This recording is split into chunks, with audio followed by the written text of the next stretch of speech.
يؤتي الحكمة من يشاء. السلام عليكم ورحمة الله وبركاته.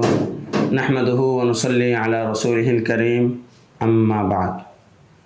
এই দরসে আমরা আলোচনা করব বিশুদ্ধতার বিচারে হাদিসের চতুর্থ স্তরের কিতাব সম্পর্কে।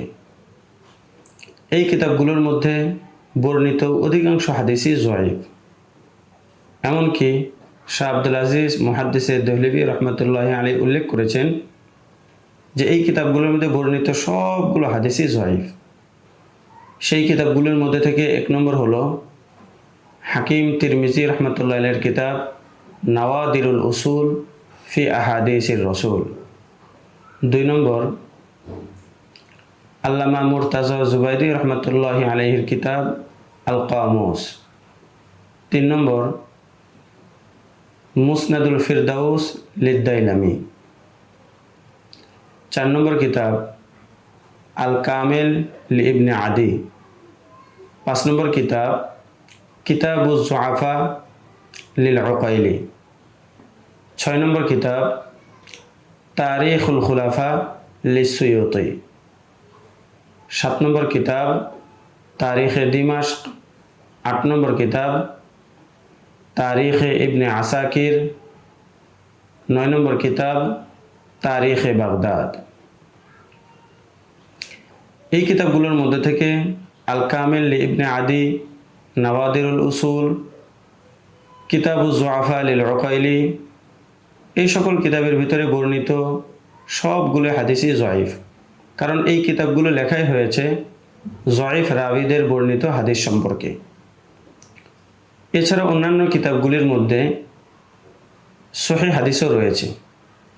তাহলে শেখ আব্দুল আজিজ মুহাদ্দিসে দেহলভী রহমতুল্লাহ আলাইহি যে বলেছেন এই কিতাবগুলোর মধ্যে বর্ণিত সবগুলো হাদিসে জয়ীফ, এর অর্থ হলো যে হাদিসগুলি শুধুমাত্র এই কিতাবের মধ্যেই রয়েছে, অন্য কোনো কিতাবের মধ্যে নেই, সেই হাদিসগুলি জয়ীফ।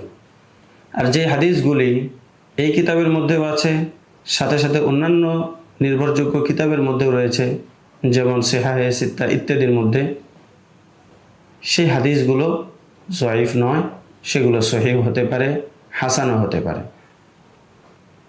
এতক্ষণ পর্যন্ত আমরা জানতে পারলাম চতুর্থ স্তর সম্পর্কে। পঞ্চম স্তর হলো ওই সকল হাদিসের কিতাব যেগুলোর মধ্যে মৌজু হাদিস একত্রিত করা হয়েছে।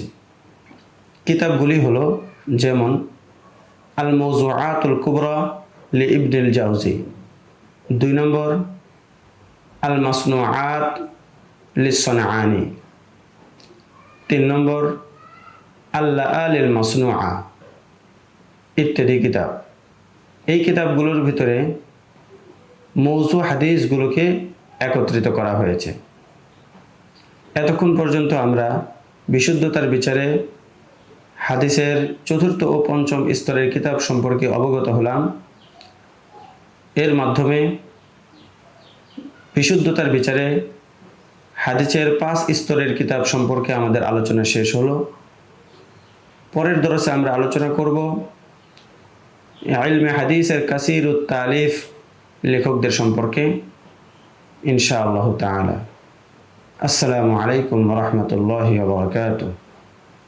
يشاء ومن يؤت الحكمة فقد أوتي خيرا كثيرا وما يذكر إلا أولو الألباب.